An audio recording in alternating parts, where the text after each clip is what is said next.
90 minutes business, l'invité.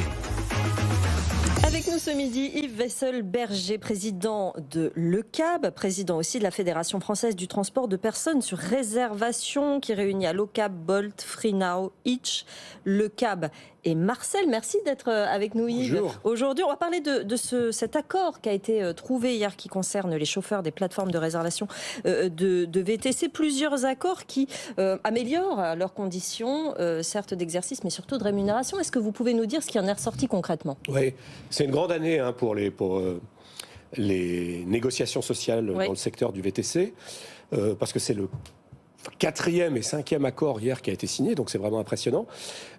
Et surtout, ont été obtenues par les chauffeurs des choses dont je pense qu'ils ne rêvaient même pas en début d'année.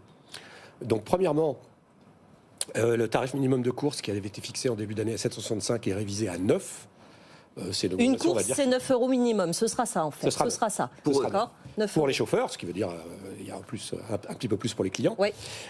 Et donc, on va dire que c'est quand même beaucoup plus que l'inflation, cette révision.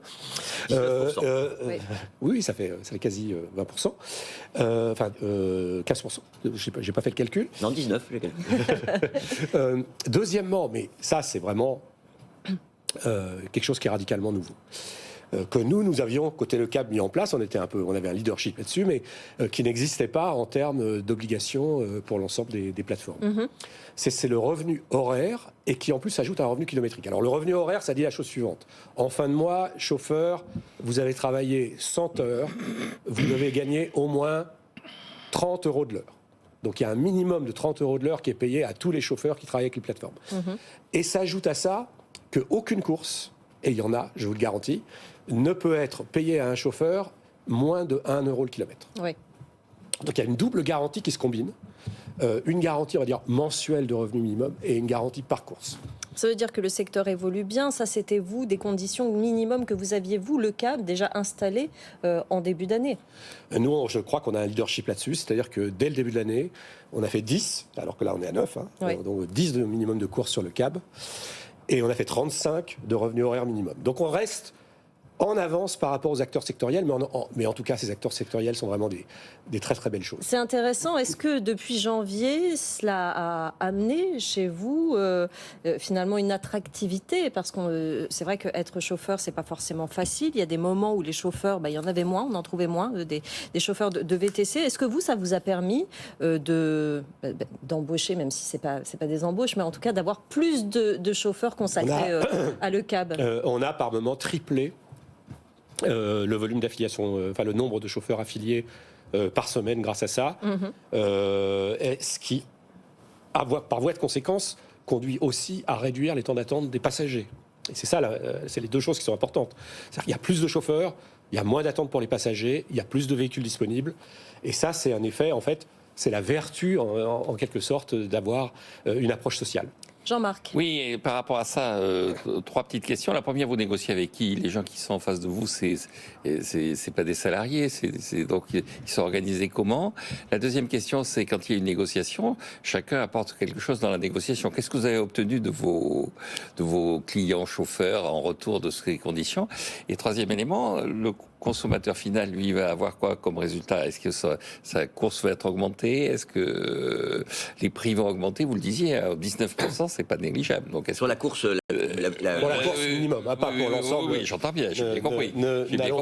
C'est le socle qui augmente de 19%, mais est-ce qu'à la fin des fins, le consommateur va voir le prix augmenter ? Alors, première question, avec qui on discute ?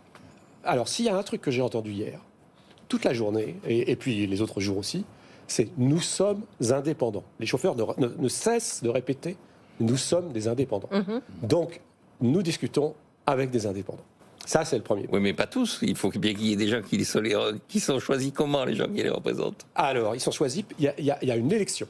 En fait, en 2021, une loi par ordonnance a créé un système d'élection d'organes de représentants syndicaux. Donc, il y a des organisations syndicales, certaines que vous ne connaissez pas parce qu'elles sont vraiment, elles n'existent que dans le monde des chauffeurs VTC, mais il y a la CFTC, il y a la CFDT, il y a des organisations syndicales classiques qui sont représentées et qui sont le résultat. Il y a l'UNSA, Donc voilà, toutes les organisations syndicales que vous connaissez, et puis d'autres que vous ne connaissez pas parce elles existent que dans notre monde à nous. Quelle est Qu'est-ce la que vous avez contrepartie concédé alors? La Oui. contrepartie? Franchement, il n'y a pas de contrepartie, c'est-à-dire que les chauffeurs ne s'engagent à rien. Il n'y a pas en une échange. fidélité vis-à-vis de vous, En fait, des choses comme ça. on crée un monde. Vous savez, il y a deux possibilités, il y a trois possibilités. Premièrement, indépendant sans règles. On a vu ce que ça donnait au début du BTC. Salarié, comme je vous l'ai dit, chauffeur, la première chose qu'il me dit, je veux pas, je veux être indépendant. Et le monde qu'on crée, c'est un monde où les chauffeurs restent indépendants comme ils le souhaitent, mais où il y a des règles. Et ces règles, elles viennent de deux choses. La première, elles viennent de la loi. La loi crée des règles. Et la deuxième, elles viennent de la négociation sociale. On leur demande rien en échange, parce qu'il n'y avait rien avant. Donc, on a discuté pour dire, on est prêt pour que le modèle fonctionne, à vous concéder ça. Pierre, Et juste sur les consommateurs, qu'est-ce qui est les prix, vos prix? est-ce que c'est plus cher? Je pense que ça peut avoir un impact extrêmement modéré, peut-être, sur les prix, puisque par exemple, une course ne peut pas coûter moins de 9 € pour le chauffeur. Donc, de fait, elle ne peut pas coûter maintenant moins de 10 ou 11 pour le client. Ça, on va dire que c'est une petite conséquence. C'est 7,30 pour les taxis. C'est vrai. Quand on les prend dans la rue, Quand ils veulent bien. j'ai pas souvent de course taxi à 7,30. Je ne sais pas si vous en avez déjà eu dans votre vie, mais en tout cas, voilà, c'est un fait. Deuxièmement, il y avait des courses à moins d'1 € le kilomètre. Donc, effectivement, ces courses-là peuvent augmenter. Pierre, Non, juste un point. Est-ce que le but, c'était aussi d'éviter que, même si vous dites qu'ils sont minoritaires, mais qu'un certain nombre de VTC poursuivent leur combat pour éventuellement de devenir salariés? On n'a pas d'engagement à cet égard, c'est-à-dire qu'un chauffeur qui dirait « je vais aller au prud'homme pour obtenir une requalification », il n'y a aucun engagement qui ne le fasse pas.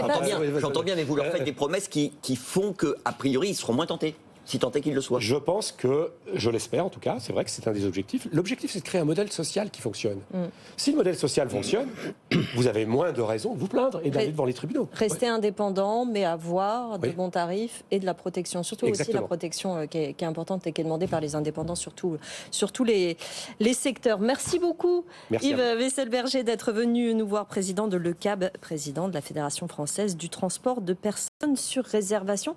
On va y